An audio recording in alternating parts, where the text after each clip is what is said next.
Welcome to another video on Patreon. This is Tim in Tokyo, This is Paul in Hanover, New Hampshire. and we are resuming our countdown of TV shows that influenced us, that we watched as kids, including my teenage years, up to 1983 when I graduated from high school and went off to college. Hmm. And these are shows that still affect us today in various ways, including whenever we're together. Some of these shows might get quoted between the two of us.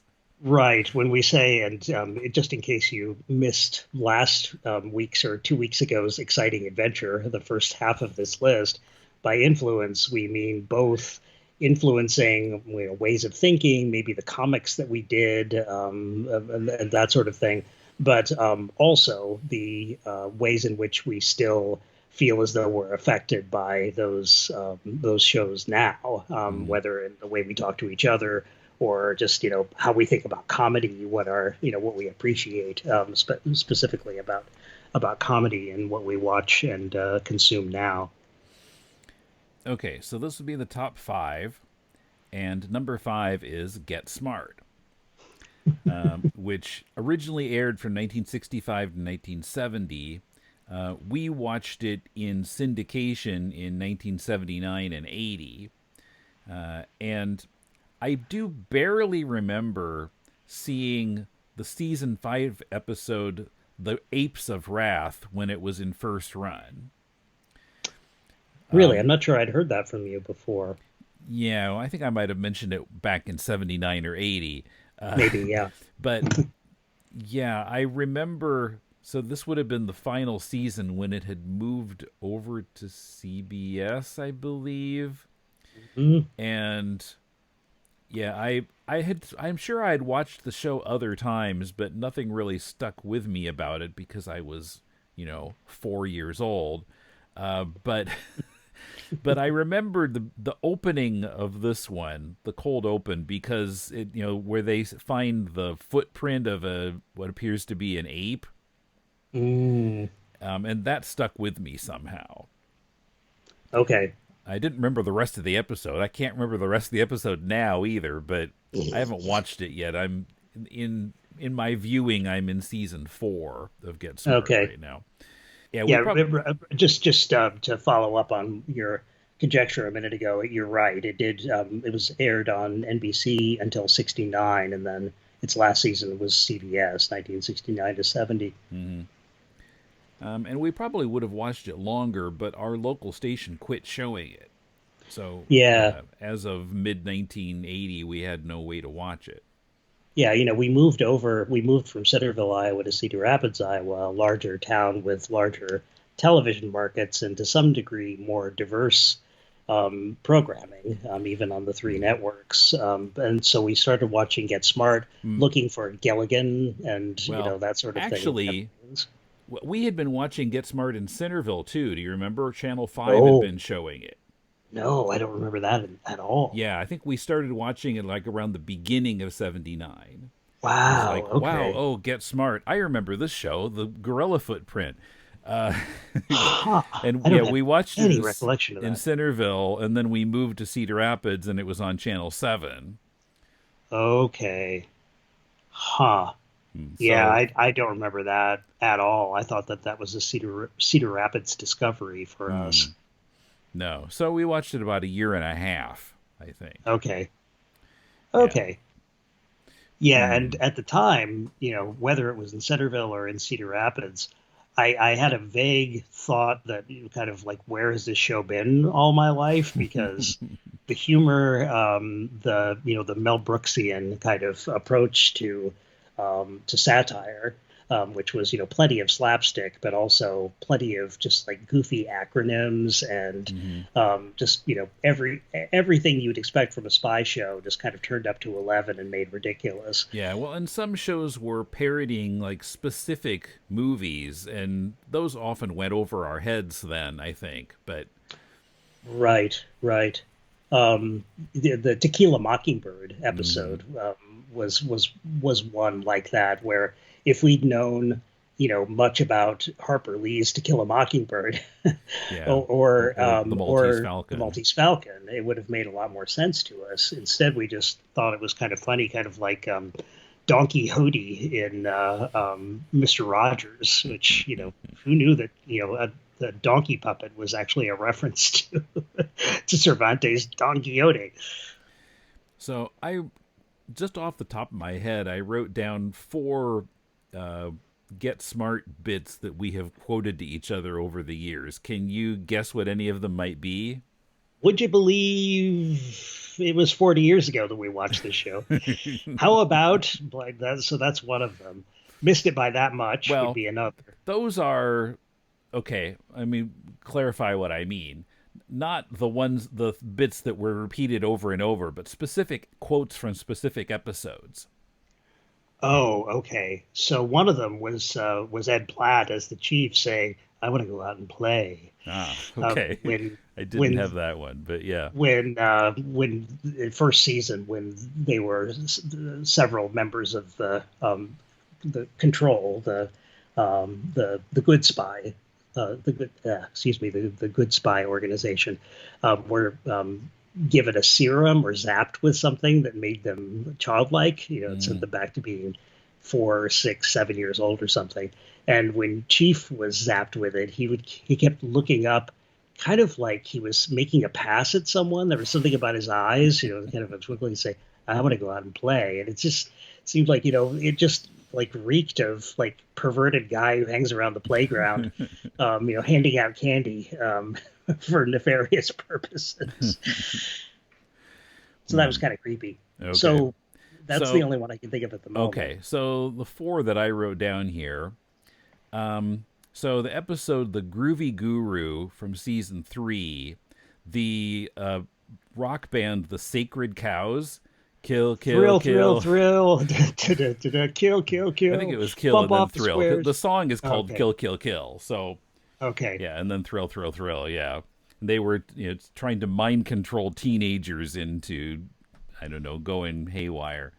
right, right. Yeah, one of those moments when you realize that the producers of the show are probably way too old to be parodying rock and roll because they just think of it as a form of mind control. Mm, I felt the same way about Gilligan's Island whenever they would try to like put mop tops on characters and have them just show up right. on the Of course, island these were all randomly. the same sitcom writers who were mercilessly screwing like pop art. Yeah. Right. Yes. Skewering, I should say. Yes. Yes. Hmm. Okay, another one. Uh, Never tell where diary is. Might as well kill Might as well me. kill me. Never Never tell. tell. And which episode is that from? Season 1, episode 21, Dear Diary. Okay. Okay. And Um, that guy ended up dying, actually, I believe, and that character died in the Maybe. plot. I watched it, but it's been a couple years ago. Yes, I think he was Um, killed by chaos torture. Simon the Likeable.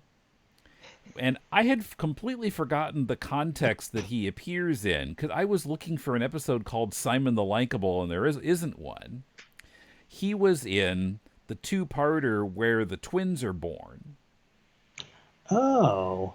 called "And Baby Makes Four" in season 5, Uh-huh. and we hated Simon the Likeable. Ironically, I mean, we for some reason we found that episode or those two episodes really annoying. Hmm. Now, who played Simon the Likable? He's someone we would recognize. Well, it seems to be one of those guys. I think I might have it up here. That I recognize, but don't recognize his name. Oh, Jack Gilford? Yeah, I think he's just somebody who showed up on a lot of shows, and you know his face and not his name. Yeah, you would think that his name would be like immediately familiar because his face is so familiar, but he definitely isn't. Mm-hmm. Um, what did we hate so much about Simon the Likable? Now you got me thinking of the group, the group that their slogan was "We hate hate hate it." That was the other one on my list. Yeah, that's from season 1, episode 20, All in the Mind. And yeah, there's oh, that's what that tab was that I just closed. Dang it. Because IMDb they have the script of that scene written out. Maxwell Smart talking to Dr. Steuben. Hmm. Max says, "You're a psychologist, Dr. Steuben." Steuben says, "I'm the president of the Psychologist Society for Mental Health and Adjustment Through Fulfillment." Smart. What kind of organization is that? Steuben. "We're a hate group." Maxwell Smart. "A hate group?" Steuben. "Oh, in the sense that we cure hate and fear. We hate hate. Hate it." Yes, the actor who played Steuben had, timing that was just incredible. Is that Robert F. Simon? I think is the name of the actor. I'm looking it Hmm. up here. But yeah, why did we hate Simon the Likable? I think just it's I think it was one of those kind of storylines where you just get really frustrated that everybody is getting tricked by the same thing, and you just kind Oh, of get yeah. tired of it after a while. Like, come Hmm. on, Hmm. and it's a two-parter for crying out loud. But yeah, because Simon the Likable, everybody likes Simon the Likable, and he works for Chaos, and he can accomplish any bad thing because people just automatically like him, Right, and they'll let him right. get away with stuff. Yeah, well, a little bit like Loomis a Lombard, who we talked about last time, the Spider-Man daily strip that Yeah. Stan Lee supposedly wrote. I don't think he did ever write Hmm. it, actually. I think I read that he wrote the early years of it, Okay. but at I some think, point it became ghost written. yeah, Roy Thomas even ghosted it for him for a while, from what I understand. Um, yeah, let's see, just looking. Oh, yes, he freely admits in a London court, this is from the Get Smart Wiki, to grand larceny, forgery, espionage, extortion, counterfeiting, smuggling, and assault with a deadly weapon. Yet, to the cheering of onlookers, the Lord Justice on the case takes a look at him and dreamily finds him not guilty. Yes, and his eye twinkles. There's a little Hmm. special effect there. Hmm. So, what was it about Get Smart that made it so resonate so powerfully for us? I remember being really sad when it was, taken off syndication, the syndication afternoons on Channel Seven. Hmm. Um. We weren't James Bond watchers, so we No, didn't I think we know just from spy appreciated television. the kind of satirical. It was actually funny to us, which a lot of sitcoms really weren't. Especially by that point. Right. Yeah, I didn't. I don't ever remember watching Brady Bunch to laugh,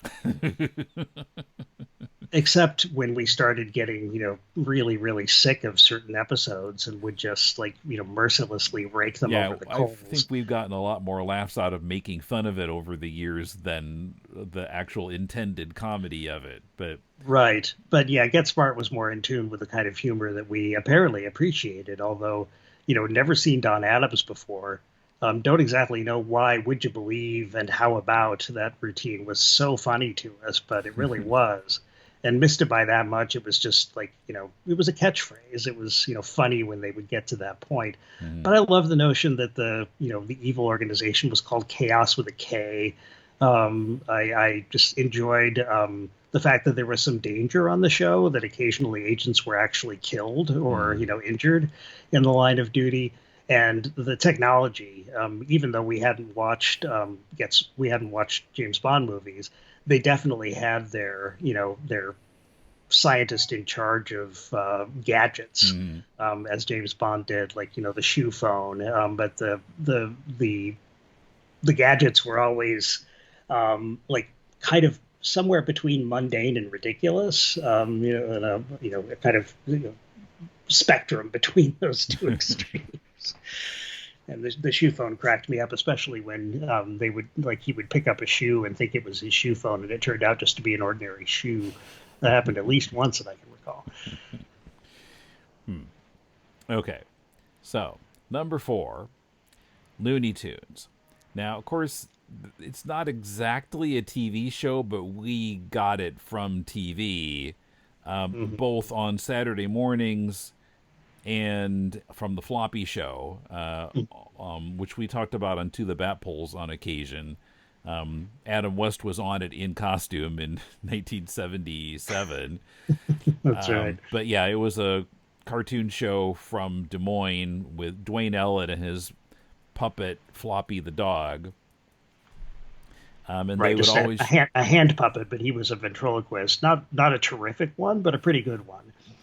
and all the cartoons were Looney Tunes. Some other cartoon shows that we knew of, maybe in other markets, showed some other non Warner Brothers cartoons, but Yeah, like Tom and Jerry from MGM or something. um, But Looney Tunes so, saturates my imagination that I can't tell the difference between what I think is funny and what Looney Tunes thinks is funny sometimes. yeah, I mean, and there was a lot in those that went over our heads just because of the age, because Hmm. it's all these movie and music references from the 40s and 50s. Yeah, and I remember, trying to decode who the celebrities were in that Hollywood cartoon about Ah, bugs. There's Bing Crosby is there. Must have been a beautiful baby. Ba ba ba ba ba ba ba ba. yeah, But I don't remember who else is in that scene, but yeah. yeah, I don't either. I think we knew Bing Crosby, maybe because of the David Bowie Christmas special. No, that would have been later than we watched those cartoons for the first time. But yeah, so that was always a little out there. And of course, when we'd see like early 30s or mid 30s color cartoons from Looney Tunes on the Floppy Show, sometimes we were kind of weirded out by them. Like, of course, there's Fish Tales, Yeah, the Porky horrifically Pig. scary Fish Tales from 1936. Um, Right. yeah, yeah, of course, most of the cartoons they showed were post-war, but they had Mhm. these 1930s Porky Pig cartoons. And yeah, that one, I mean, Porky is fishing. And the first part of the cartoon, I watched it online, and the first part is pretty funny. But then he dreams, and I think it's clear from the start that it's a dream. So it's not like we thought that he was actually in trouble, but he gets caught by a fish, and the fish skins off his shirt and puts him in the oven, and we found that terrifying. Yeah, and then there's the weird turn at the end where he wakes up in his boat and he's nude, like Yeah, he's the he's shirt still is still naked. gone. He, like the skinning was happened both in reality and in his dream. What I remember, it's been ages since I saw that cartoon, Tim, but what I remember most about it is that I associate it now with really early cartoons like Steamboat Willie, which Hmm. was, made silent. That's not the earliest cartoon by any stretch. The earliest cartoons are, go back to the late 1890s, the Hmm. animations, but they were produced differently, but they were still drawn animations. But they were very much in the vein of Steamboat Willie, and that what was like really on the animators' minds was making the creatures like move like in synchronization, like having them dance and go. Like I'm just the thrill of watching anthropomorphic animals move in synchronization with each other and contort their bodies seemed to be to some degree the whole point of the cartoon, and the plot was almost extraneous to that. Now, Fishtails wasn't like that. The plot was, very much the center, but there's still a little bit of that kind of fascination in the cartoon with Hmm. just movement. That means the characterization gets slighted between the plot and the fascination with movement. Porky doesn't really end up with any characterization except that he's really, really afraid of being put in an oven, which we can all identify with, I Most people suppose. are. Yeah. Yeah, most pigs are probably Yeah, pigs also. feel that way too. Hmm.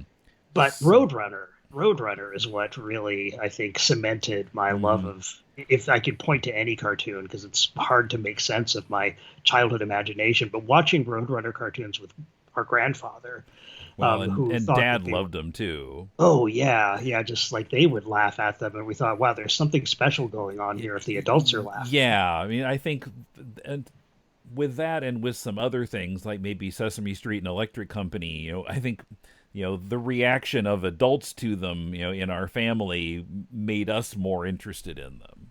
Yeah, for sure. And there's an element of satire of cartoons in Looney Tunes. They're so self-aware. Like Duck Amuck is the best example, where Daffy Duck knows that he is animated and admits it, and it gets in a fight with the cartoonist or with the animator who's Mm. drawing him about, I want this kind of set, and he doesn't get that kind of set, or the animator turns out to be Bugs, Mm-hmm. takes him too literally and gives him exactly what he asked for, but not what he wanted, not what the sense of his words were. But there's not just that. I mean, I found out many years later that Roadrunner was meant to be Chuck Jones intended, or Chuck Jones and Michael Maltese, who wrote the best of the scripts of the Roadrunner. He died, I think, in the late 50s. So he obviously didn't write anymore after that. But their idea, Who Maltese died. Maltese, yeah, died in the 50s, the late 50s, I think. But what I didn't know was that he and Chuck Jones intended Roadrunner to be a parody of Tom and Jerry. It Mm. was meant to be a satire of that kind of, put two animals who are natural predators into a situation and have them like try to kill each other for 10 minutes. And so what Chuck Jones and Maltese did was to choose a couple of characters who were not natural predators, or not Right. in a natural Natural a enemies. mutual yeah a mutual enmity kind of situation, and just like the most ridiculous characters, a road runner versus a coyote, and then just like ramp up the dynamite and all of the ways in which the antagonist tries to kill the protagonist and make the protagonist even more sadistic than Jerry ever was in Tom and Jerry cartoons. So it was really just, to make all of that as ridiculous as possible. And boy, did they succeed. And just the repetition of like the same, different stuff from Acme was just, Mm-hmm. brilliant. You would, Yeah. mail away for, the Acme Batman outfit or the Acme catapult. Mm. And the comic timing of the scenes is perfect. Oh, The explosion happens just at the right time.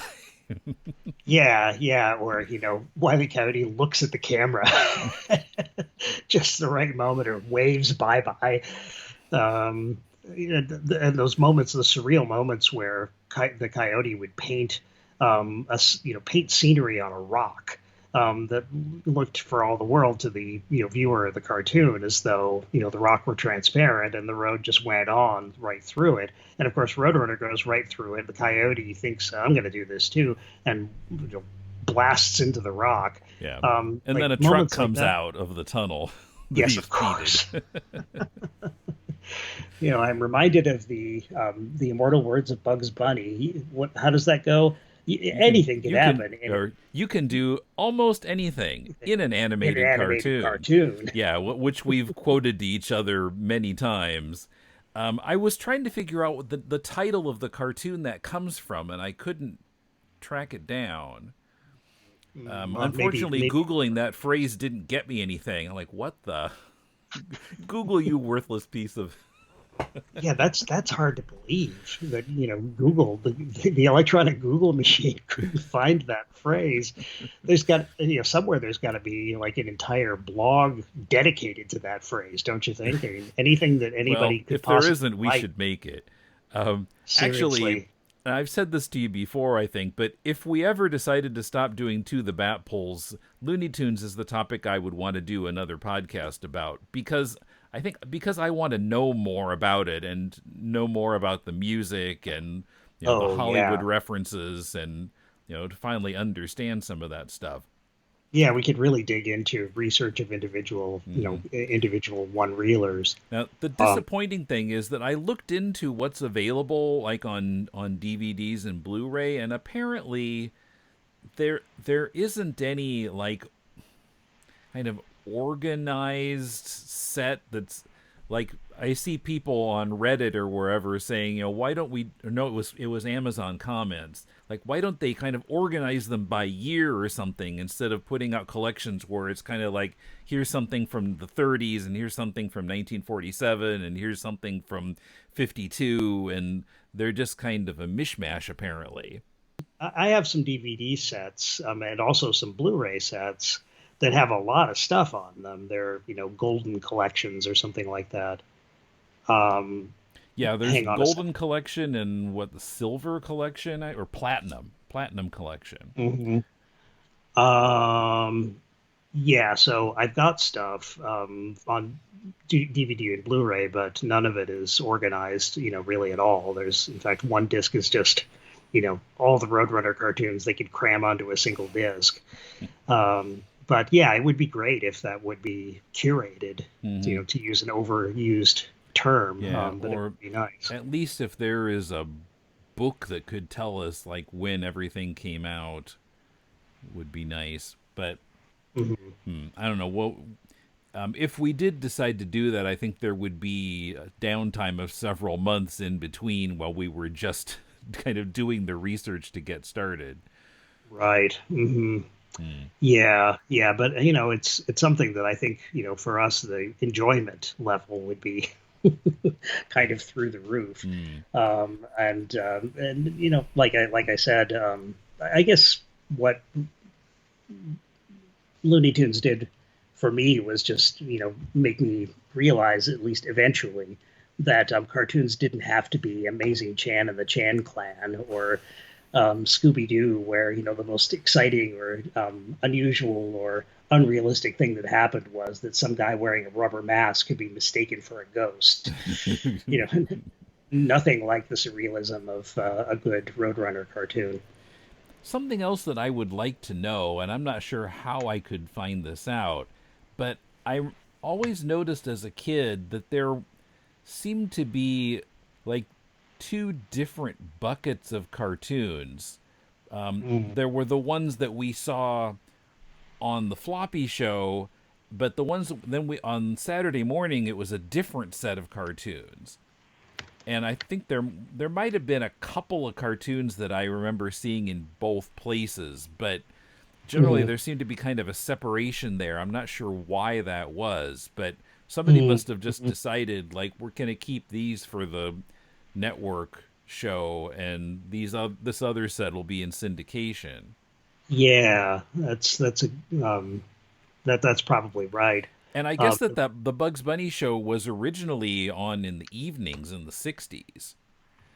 But, we don't remember that. We just remember in the 70s when it was like at 7 a.m. Central. Yeah, yeah. Well, the Bugs Bunny Roadrunner show was initially the Bugs Bunny Roadrunner hour on Saturday mornings, but then it Well, became I a think 2 hour I thing. think even before that it was just the Bugs Bunny show. Okay. Yeah, and then at some point they made it an hour and called it Bugs Bunny Roadrunner hour.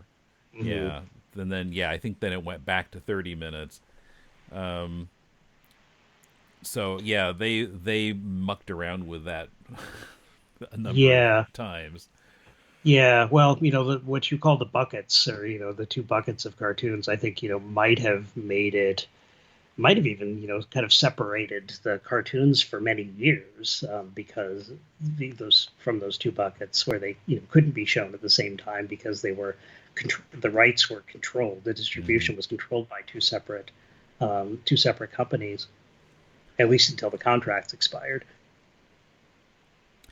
Okay, well, let's move on to number three, which is the Electric Company, which was a children's television workshop show to help kids read, starting in 1971.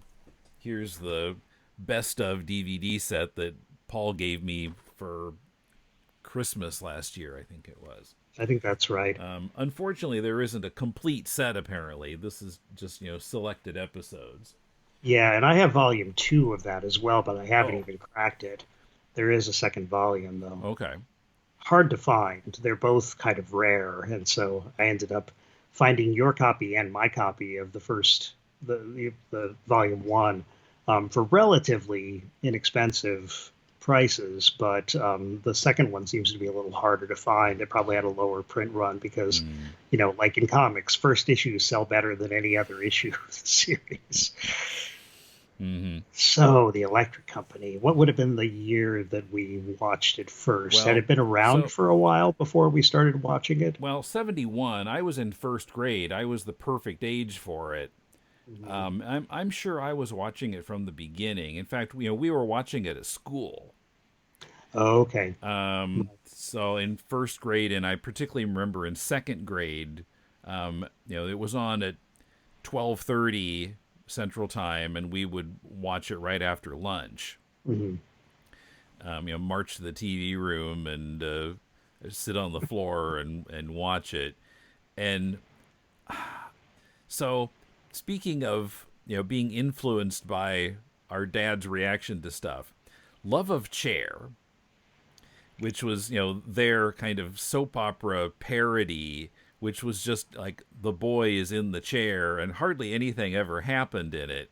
It was super melodramatic. Yeah, the And organ music, like, the mhm. skating rink organ going off in the background. And our dad thought it was really funny, and so I thought that ergo I thought it was really funny or worth watching. The other kids hated it. And I remember one time when it tended to be at the end of the show, and it was almost the end of the show when Love of Chair came on and kids started complaining. So the teachers just said, "Oh, the heck with it," and turned off the TV, and everybody left. And I was still sitting there on the floor, like half crying because I wanted to watch Love of Chair. And so a fan was born. Oh my gosh, that's funny. So yeah, I was watching it from the beginning. I don't know about you because you would Yeah, I have was only been 3 in three. 1971. Mm-hmm. So yeah, I mean, I probably watched it entirely at school for those 2 years, but then in like 70, maybe three, when you were in kindergarten, we might have watched it at home. For sure, I remember by 74, we were making a point of watching it every day. It had the second broadcast at 5:30 Central Time, and our dad was watching the news upstairs, and we would go to the basement TV and watch the Electric Company. Yes, yes, and I still have a thank you card from Miss Craver, who was Your um, kindergarten teacher. my kindergarten Yeah, teacher. Mrs. Craver, I think, wasn't Mrs. she? She Craver, was yes, married. that's right. Yeah, she was. Saying, thank you for the drawing of the Electric Company logo. I knew what it was right away, and I think I gave her, like, as a, bye-bye card from kindergarten, a drawing of the Electric Company logo that I'd made. And so I know we were watching it when I was in kindergarten. Regularly at home. We weren't Mm-hmm. watching it at school. We didn't watch any TV in kindergarten that I can remember. Okay. Yes. Yeah, So, but yeah, in 74 we were watching. I mean, I was watching it just for entertainment. I didn't need any help with reading mhm. in fourth grade. Um, but yeah, but then the thing that happened in 74 was Spider-Man. Yes. They started doing Spider-Man on the Electric Company, and it was before the premiere on the show.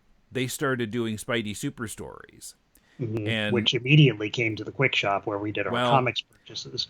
we I think, we didn't it? Oh, first well. noticed issue 3, I think, because I Okay. think it might have been a matter of it was still the pre-comic shop days when retailers shied away from number ones because they didn't have established audiences.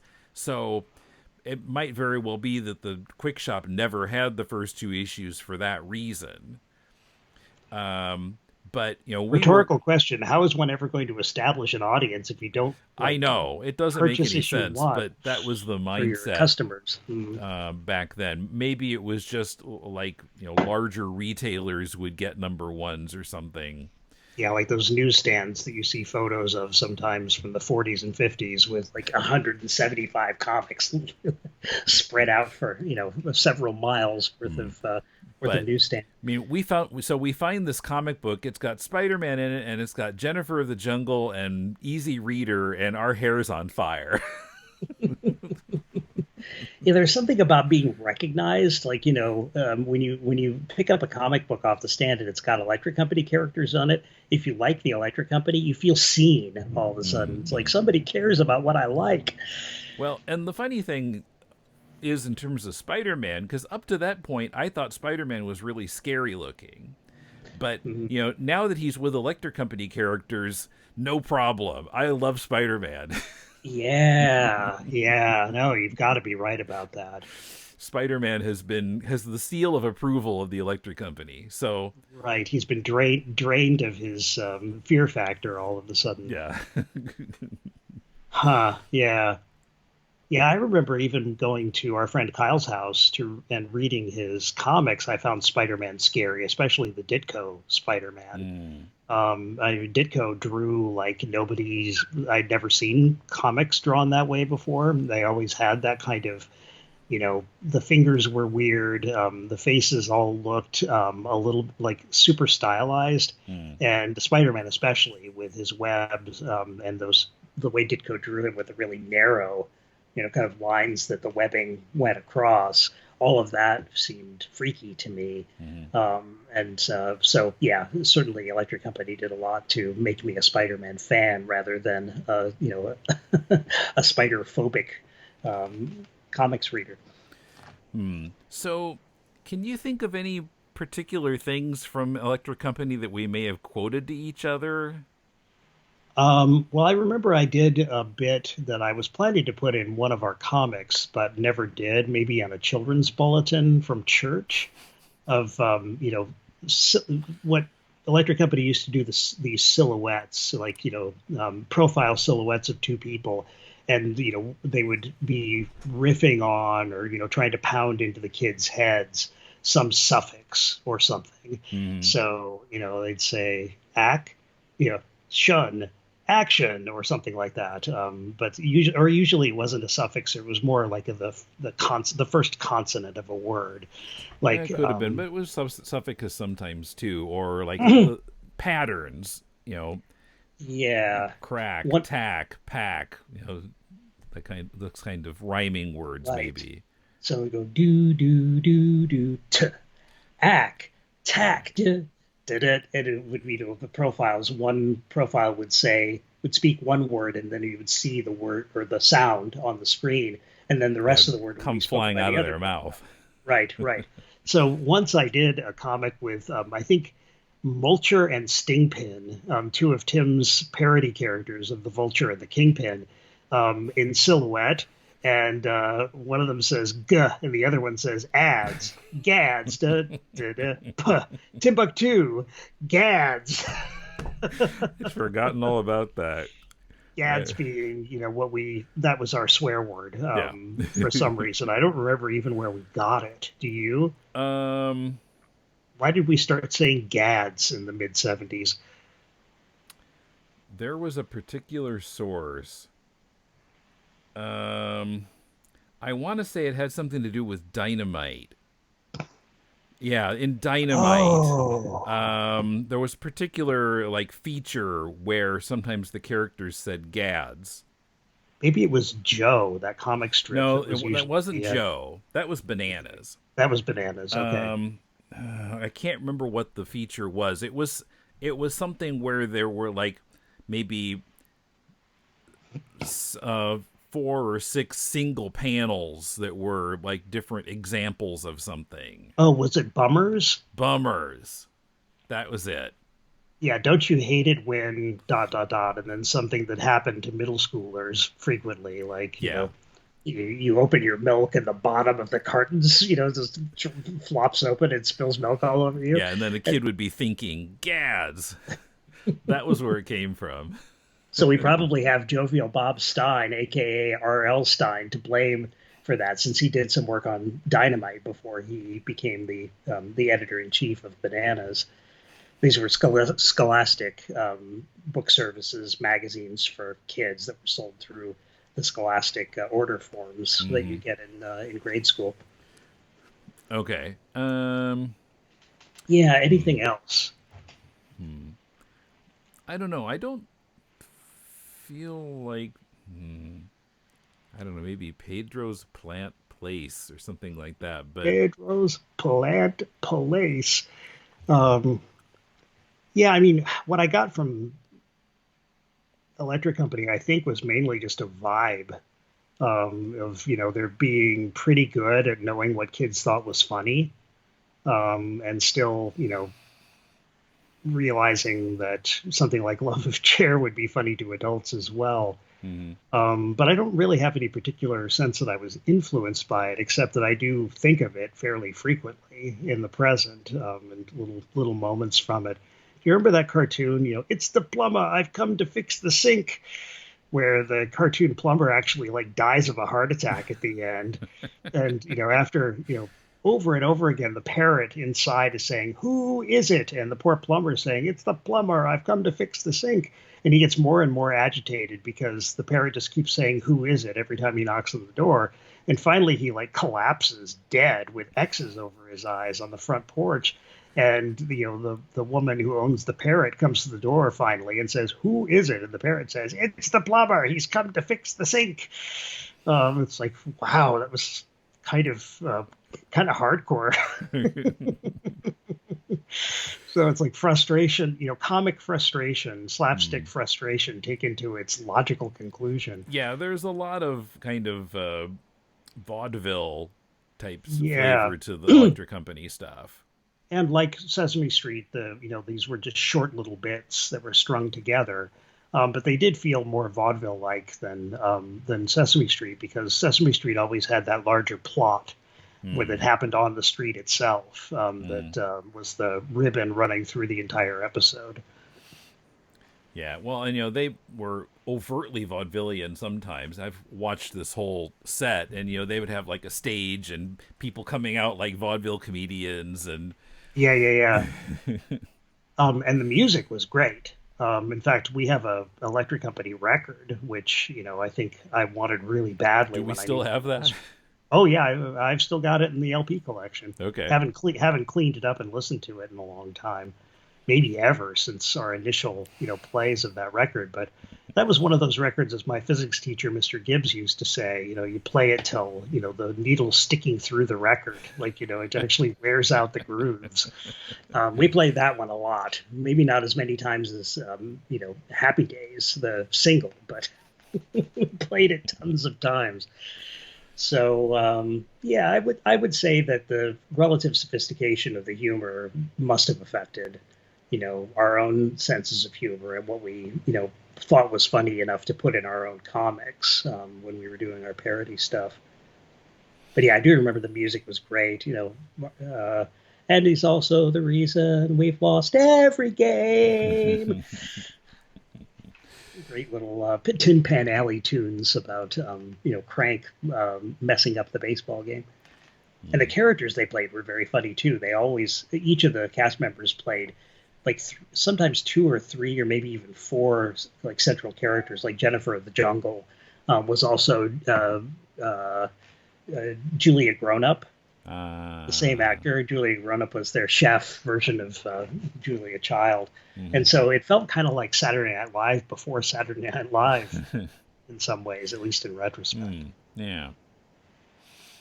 Hmm. Okay, so our top two is a tie, which I think might have surprised Paul a little bit and will probably surprise our audience because I'm sure that our audience is expecting a certain show to be number one. Yeah, I can't imagine what it would be, but expectations can't be helped.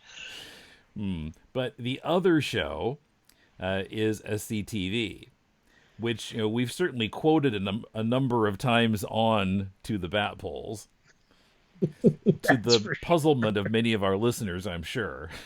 Oh yeah, yeah. You ask people who grew up when we were watching SCTV, especially I've met a couple of professional comedy writers since getting into film and media studies, Hmm. and you bring up SCTV to them, and they're like, uh, "Sure, nobody uh, watched everybody who watches it thinks that nobody watched it but them, because of course I didn't know anybody else at school who ever watched it, ever. Mm-hmm. And I can't imagine why that was the case, but we were, we were smitten. In fact, we stopped watching Fridays, which we loved, the Well, ABC version of SNL, in part because of SCTV. well, so my memory of it is, so as of spring of 82, Fridays was in reruns and not Uh, renewed. okay. And so for a while, we think that was right around the time that we discovered SCTV. I think maybe the first time you watched it was in April of 82 when I was away. I think, on my band trip to Florida. Right. Or I was at Iowa Lutheran Synod Convention, one of the two. Hmm. And you were telling me about Dr. Tongue and the satellite with the hot dogs on it, and uh, Yes, and the talking tractor, because they had for in that episode they the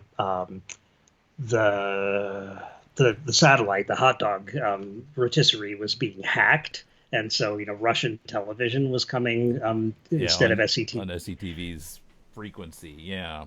Yeah, so Um, there's Rick Moranis talking to a tractor.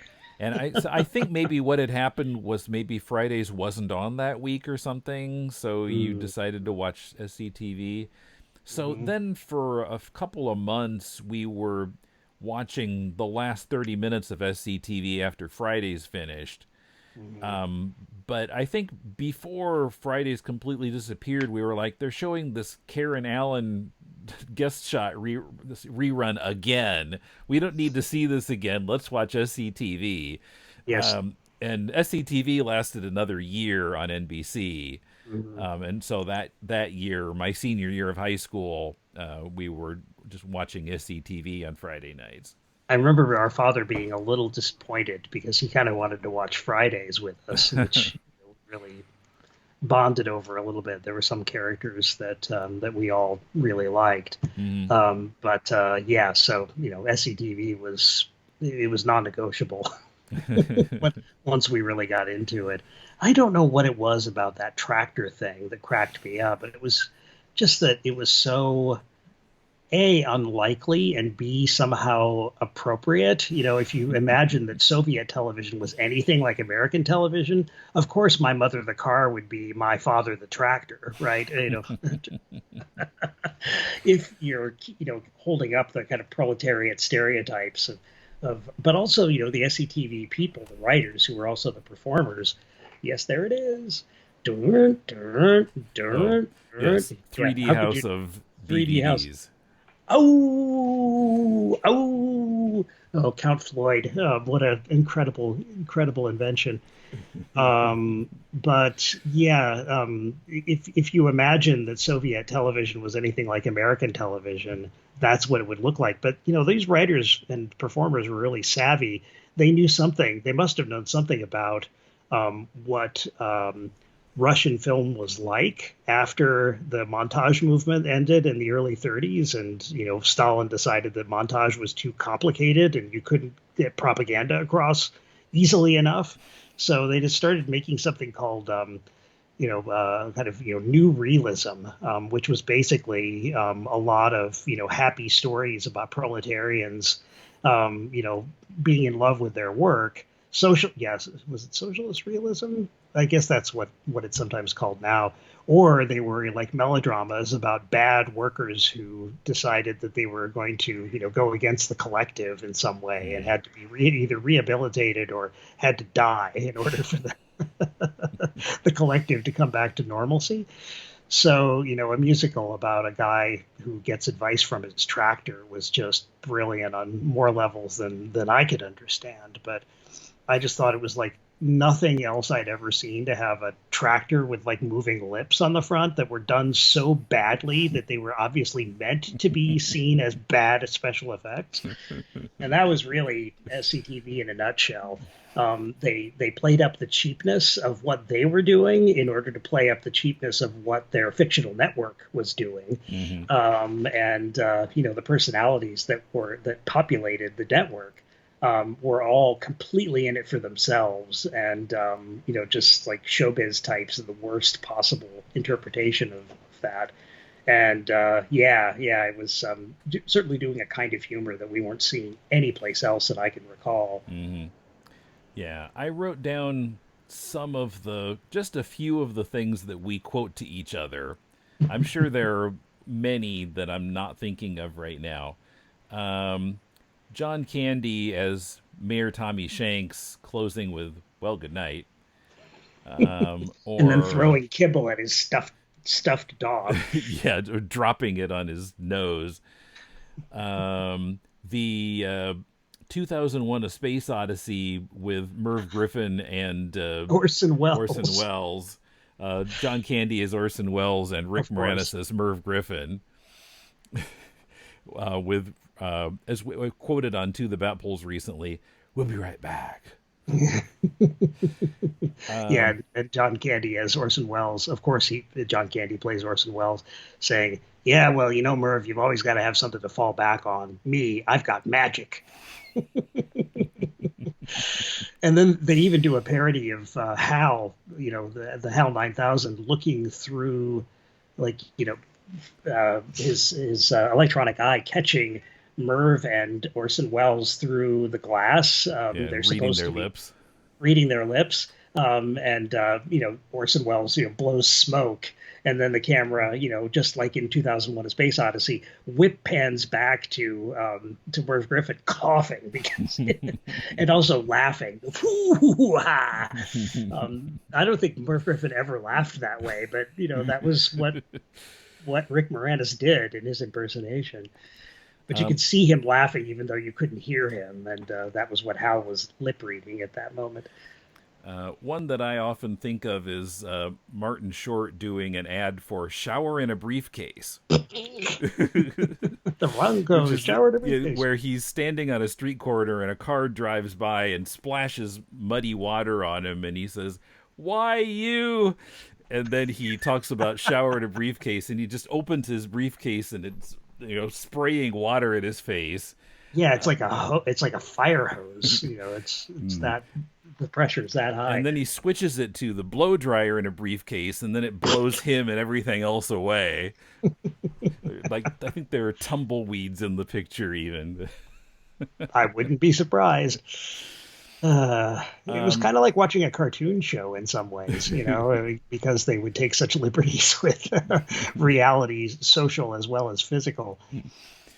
and then one that we've been quoting a lot recently, especially since I've been watching the Patty Duke show, and we didn't even get what that was parodying at the time, where they took the Patty Duke theme, the Identical Cousins, and in one episode did three versions of it: identical bellhops, identical cheese hostesses, and identical OPEC oil ministers. Which one of you do I pay? Ah! You will lose your mind when OPEC oil ministers are two of a kind. And of course, everything was on Thursdays at 9 on SCTV. So apparently, all their programming was stuffed into 1 hour between 9 and 10 o'clock on Thursday. Maybe you had to just minutely switch the channel, just turn the channel changer just a tiny little bit, and you get the different frequency that had like yet another show on simultaneously. Just those Yeah. little bits. So, like Fridays, it was really ambitious and creative, but I think it was a little more polished because there was no live audience. And they Yes, could, they could redo it and get it right, to do another take. Where or on cut things together. Fridays you didn't have that option because it was a Mhm. live show. Right, Yeah, I right, mean not only a live audience, but live like Saturday Night Live is broadcast live. hmm right. But they parodied everything about TV, including award shows of various Hmm. kinds and fake award shows like Yeah, the and Sweeps Week. yep Sweeps Week, Johnny LaRue's Bouncing for Dollars. Yeah, they would parody like using sex to attract viewers, that kind of Yep, thing. all the time. Yeah. Hmm. And then the Great White North Palace, where they Oh, of parodied the course. fact that Bob and Doug McKenzie had become popular. They'd kind of, hit the big time. And so they parodied it by giving them this show called The Great White North Palace, with, tons of guest stars, like, of course, always like second rate, like B minus stars, like Joyce DeWitt and Morgan Fairchild. Well, and the real Tony Bennett was in that one. That's right. He was their musical guest. Oh, they used musical guests on that show, like in the most original ways possible. Hmm. Remember when Ed Grimley became John Cougar Mellencamp and then like changed back into Uh, Ed Grimley there was a during? movie within Yeah, some kind of movie that they it was a had. it was Yeah. a Nutty Professor movie, I think. Hmm. And yeah, the potion that he took turned him into John Cougar Mellencamp, who then sang Jack and Diane. And then, as he was doing an encore for Ms. Birdie, who was played by, of course, Andrea Martin, the woman of a thousand faces. Gosh, she's a genius. Then he started changing back into Ed Grimley. And there's John Cougar Mellencamp standing on stage singing Little Ditty about Jack and Diane. And then suddenly Ed Grimley's voice takes over. Two American kids growing up in the heartland, don't you know, or something like that. And John Cougar Mellencamp's hair is plastered up in this giant, kind of like, imagine Tintin, but with, four times the length of that cowlick sticking out of his head. He had Ed Grimley's hair. It was fantastic. And how they got these musical artists to like debase themselves. Apparently, they were really game. Even Levon Helm was funny Hmm. on the show, and I never thought of Leon Helm as having a sense of humor. And But they put Hall and Oates in one of their movies, Chariots of Eggs. probably most of the people on most of the musical guests on the show were either into SCTV or just game for like doing something different than what they usually did. Oh, and the Plasmatics went on. A The fish and Plasmatics is, musician. yeah, the punk group went on Fish and Musician and destroyed the set pretty much. And they went gorilla hunting in the woods of Saskatchewan. And of course, Wendy O. Williams found a gorilla, I believe, in a mine shaft, was it? I don't Oh, quite yeah, remember. just completely off the wall. Gosh. Hmm. Okay. Well, the other show tied for number one. I don't know that we need to say that much about it. It is, of course, Batman. We've done at this point 190 podcast episodes about Batman. Uh, but yeah, and as we've mentioned before, we started watching it uh, in that magical fall of 1974 when Spidey came on the Electric Company, and Mhm. we portrayed the Super Friends in the Kitty Parade. It's kind of everything was kind of coming together at that point. Yeah, it was like a perfect storm of childhood superheroic exposure.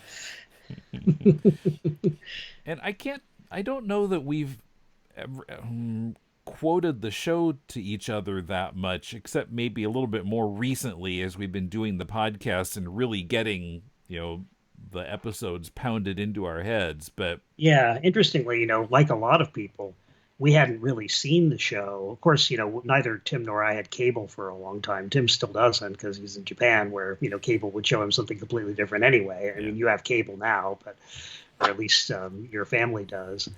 But I never watched MeTV or ever saw Mm-hmm. Batman really anywhere. I know you watched it on, was it Nick at Night for a while? It wasn't Nick at Night. It was TV locally. Land? Oh, okay. No, it was. I think Channel Two was. Well, I'm trying to remember now. In like 1986 or seven, they were showing it in the afternoon, and then in '88 they were showing it at 1 a.m. And I was staying up and watching it. Wow.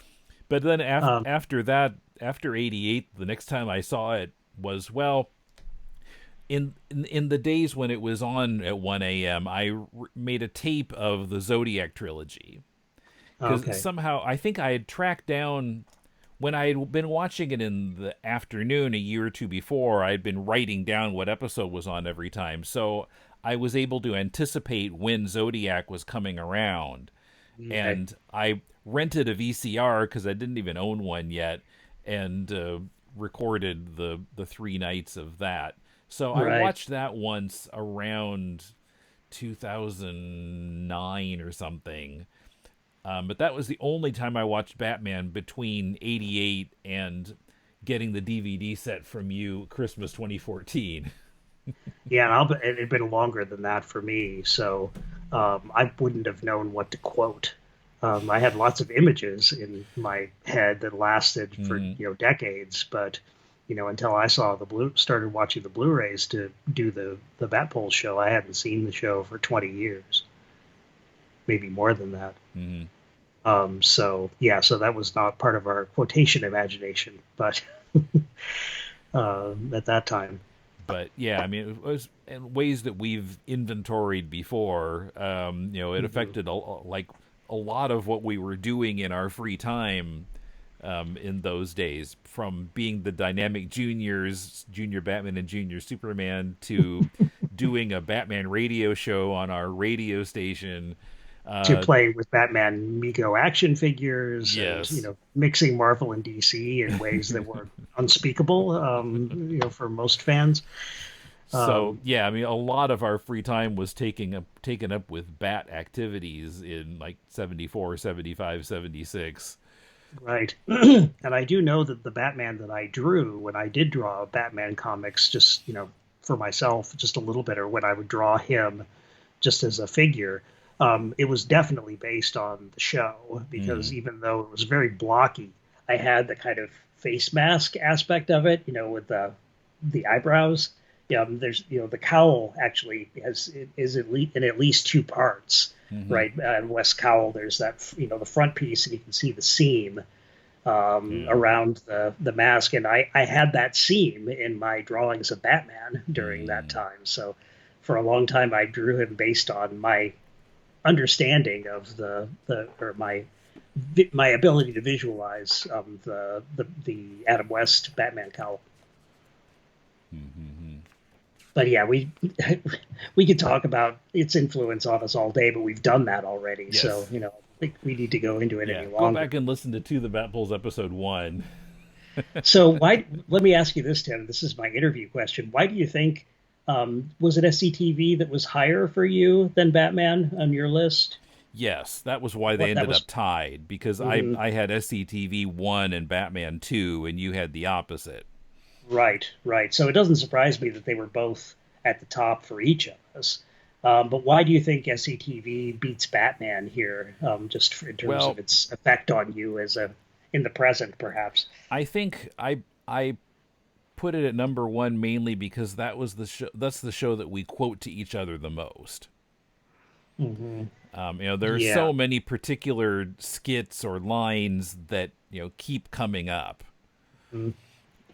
Right. So And when we're together, it's almost certain, we don't get together that much, but when we are together, it's almost certain that we're going to watch at least one episode of SCTV together. If we watch any television mhm. that isn't like, Japanese comedy or a game show or an anime, which we just, see because the kids are watching it usually. And that may be different now. The kids are not kids anymore. But in any event, SCTV is always the show that we wind up watching, unless it's Ellery Queen or something odd that you just have found that we used to like a lot that you've, shown to me since then. Yeah, yep, yep. Polynesian Town. Forget it, Jake. It's Polynesian Town. SCTV's parody of Chinatown. Amazing stuff. So I mean, I kind of like them ending up being tied for first because in different ways they are, I think, equally uh, influential to us. Yeah, I think that's right. And I'm sure there are some weeks that, listeners to the Bat Polls might mistake an episode of To the Bat Polls for an SCTV podcast because it's clearly like, just kind of running on endless repeat in our heads. Yeah, well, and I know we puzzled listeners once with a reference to SCTV character Lola Heatherton, because somebody responded, "No, it's Joey Heatherton." Like, no, no, no. So No, no. Joey Heatherton is real. Lola Heatherton is Catherine O'Hara in a costume. Yes, yes, they're, an SCTV, one of many, a composite kind of star that brings together, qualities that were similar among, a fairly large number of B minus, list stars. Somebody like Sammy Maudlin is kind of a mashup of Johnny Carson and about four other talk show hosts, and but he's also wears a medallion like a '70s stand-up comic. So yeah, those amalgamations of different stars from a different era, or that's what Lola Heatherton is. So yes, we do know that there is a Joey Heatherton who is the real one. Okay. So, I don't know what we're going to do next time, if we'll do some trivia or we might talk about the bands that influence us the most. I'm not sure. So, That could be a lot of fun for us. I don't know if our listeners would care. well, I mean, Chris did watch part one of this two-parter and comment on it on Patreon. So, Yes, yes, somebody cares. yes. Well, that's good. Thank you, Chris. Thank you for indulging us. Okay, so well, thanks for watching, and we'll see you again with maybe a little bit shorter video next time. Yes, and thanks for patronizing us. We appreciate Yes. it very much. Okay, see you later.